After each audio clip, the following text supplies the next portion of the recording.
Hello children, how are you? I hope you all are very fine. Children, in the previous video, we had started the economics book of your social science book, and the chapter is development.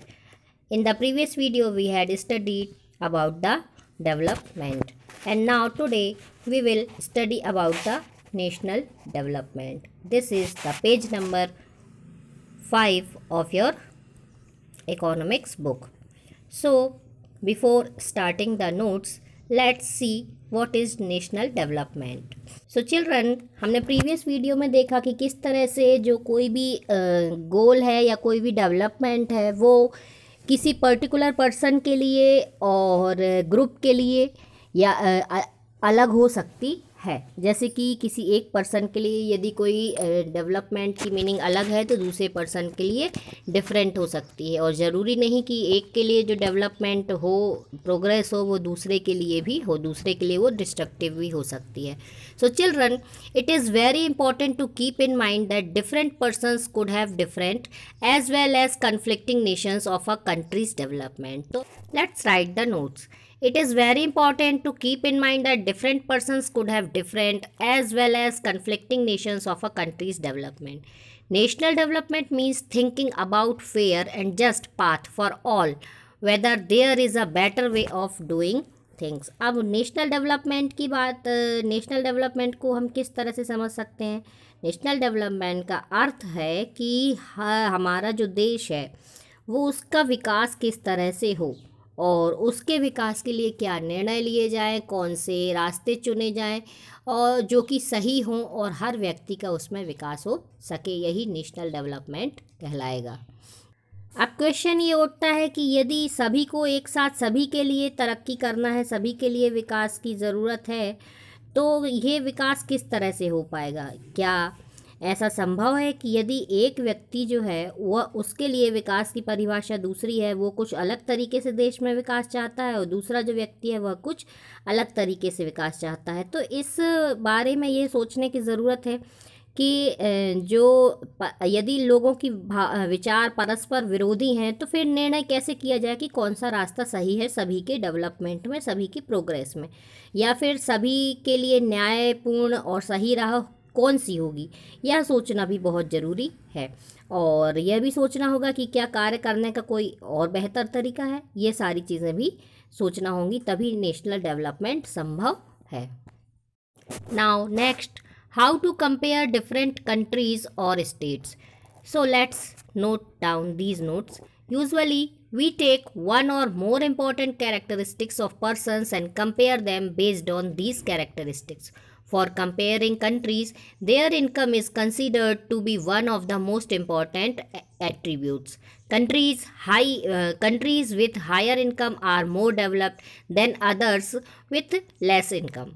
The income of the country is the income of all the residents of the country. This gives us the total income of the country.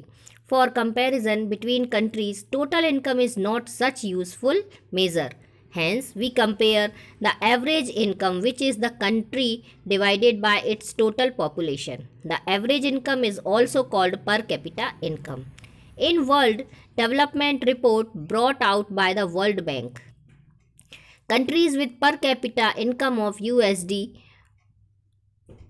12,736 per annum and above in 2013 are called rich countries, and those with per capita income of USD 1,570 or less are called low income countries.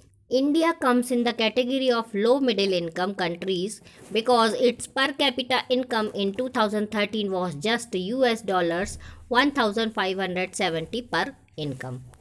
Generally जब हम अलग अलग चीज़ों की तुलना करते हैं तो उनमें उनकी कैरेक्टरिस्टिक्स में डिफरेंस भी हो सकते हैं और समानताएं भी हो सकती हैं। तो यदि हम उन पर्सन से कोई किसी पर्सन की तुलना कर रहे हैं, किसी से कंपैरिजन कर रहे हैं, तो वो हम कुछ स्पेशल कैरेक्टरिस्टिक्स को ध्यान में रख के कंपैरिजन करते हैं। इसी तरह से जब किसी जो देशों की कंपैरिजन हो, कंट्रीज़ का कंपैरिजन हो, तो उसमें भी मोस्ट इम्पॉर्टेंट एट्रीब्यूट जो है वो रखा जाता है इनकम। जो कंट्रीज़ बहुत ज़्यादा अर्निंग करती हैं, हायर इनकम उनकी होती है, वो डेवलप्ड कंट्रीज़ होती हैं, और जिनकी इनकम कम होती है वो डेवलपिंग या अंडर डेवलप्ड कंट्रीज़ कहलाती हैं। अब इसमें दो कंट्रीज़ के डेवलपमेंट में जो टोटल इनकम होती है वह एक यूज़फुल मेज़र नहीं है कंपैरिजन का, लेकिन उसके बाद भी उसी को देखकर कंपैरिजन किया जाता है।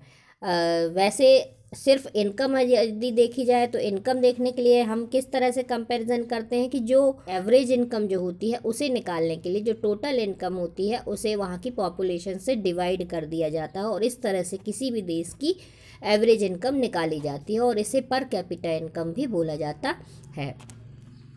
अब ये सारी रिपोर्ट्स कहाँ से मिलती है कि वर्ल्ड डेवलपमेंट रिपोर्ट जो है कि कौन से देश कितना डेवलप है, ये सारी वर्ल्ड बैंक से रिपोर्ट मिलती हैं, वहाँ से सारा कैलकुलेशन होता है, वहाँ से रिपोर्ट मिलती है। ये अब जो कंट्रीज़ पर कैपिटा इनकम जिनकी 12,736 पर एनम होती है, और 2013 के कैलकुलेशन के हिसाब से देखें, वो कंट्रीज़ रिच कंट्रीज़ में आती हैं, और जिनकी 1570 या उससे कम होती है वो लो इनकम कंट्रीज़ के अंडर में आती हैं। हमारा जो भारत है 2013 के कैलकुलेशन के हिसाब से देखा जाए तो यूएस डॉलर में 1570 पर कैपिटा इनकम पर ही था, तो उसे हमने लो मिडिल इनकम कंट्रीज़ के रूप में जो वर्ल्ड बैंक था उन्होंने उसे रखा है। अब इस तरह से देखिए तो कंट्रीज़ जो हैं या जो स्टेट्स हैं उनको भी उनका कंपैरिजन करके भी निकाला जाता है कि कौन सा देश की कितना डेवलपमेंट है, कितना विकास है। ठीक है, अब देखिए इनकम एंड अदर क्राइटेरिया, इस टॉपिक को देखें कि इनकम और अदर क्राइटेरिया जो है वो क्या है, किस तरह से दूसरे मापदंडों के आधार पर प्रोग्रेस देखी जाती है, मापा जाता है। Let us compare the per capita income of Maharashtra, Kerala and Bihar. चलिए हम महाराष्ट्र, केरला और बिहार की पर कैपिटा इनकम को देख लेते हैं। तो इस टेबल की स्टडी थोड़ा हम ठीक से करेंगे। इसमें इकोनॉमिक सर्वे दिया गया है, इसे देखिए। Per capita income of select state, कुछ स्टेट्स की पर कैपिटा इनकम इसमें बताई गई है कि हरियाणा की पर कैपिटा इनकम कितनी है, 1,80,174। वहीं केरला की कितनी है, 1,63,475, और बिहार की 34,409। तो देख लीजिए कितना डिफरेंस इसमें है। तो पॉइंट है कि let us compare the per capita income of, यहाँ हरियाणा कर लीजिएगा, हरियाणा, केरला एंड बिहार। अब आप ध्यान दीजिए कि जब आप ये पॉइंट लिखेंगे तो आपको वो टेबल भी बनानी है जो कि मैंने अभी आपको बताई। तो ये टेबल के अकॉर्डिंग आप देखेंगे तो हरियाणा, केरला और बिहार की पर कैपिटा इनकम में कितना ज़्यादा डिफरेंस है। वहीं हरियाणा की जो पर कैपिटा इनकम है वो हाईएस्ट है, और बिहार की जो है वो बहुत ज़्यादा कम है। So, if per capita income were to be used as the measure of development, Maharashtra will be considered the most developed state of the three. यदि इस हिसाब से देखा जाए तो महाराष्ट्र की जगह आप इसे हरियाणा यूज़ करेंगे, तो देखिए पर कैपिटा इनकम के मेज़र से डेवलपमेंट को देखा जाए तो यहाँ पर आप देख सकते हैं कि हरियाणा जो है वो इन तीनों में सबसे ज़्यादा डेवलप्ड स्टेट कहलाएगा। तो ये इनकम एंड अदर क्राइटेरिया में आपको चिल्ड्रन वो टेबल भी बनानी है तीनों की, उसके बाद ये पॉइंट्स को लिखना है। तो इस टेबल में आपके कंपैरिजन दिया है हरियाणा, केरला और बिहार का। तो इसमें देख लीजिए मोर्टेलिटी रेट दिया है 1000 लाइफ्स बर्थ दिया है 2017 के अकॉर्डिंग, रेट पर 1000 पर दिया गया है। तो हरियाणा में कितना है मोर्टेलिटी रेट जो है वो 30% है, केरला में 10 और बिहार में 35। इसी तरह से लिटरेसी रेट देखा जाए तो 2011 के अकॉर्डिंग हरियाणा का 82, केरला का 94 एंड बिहार का 62।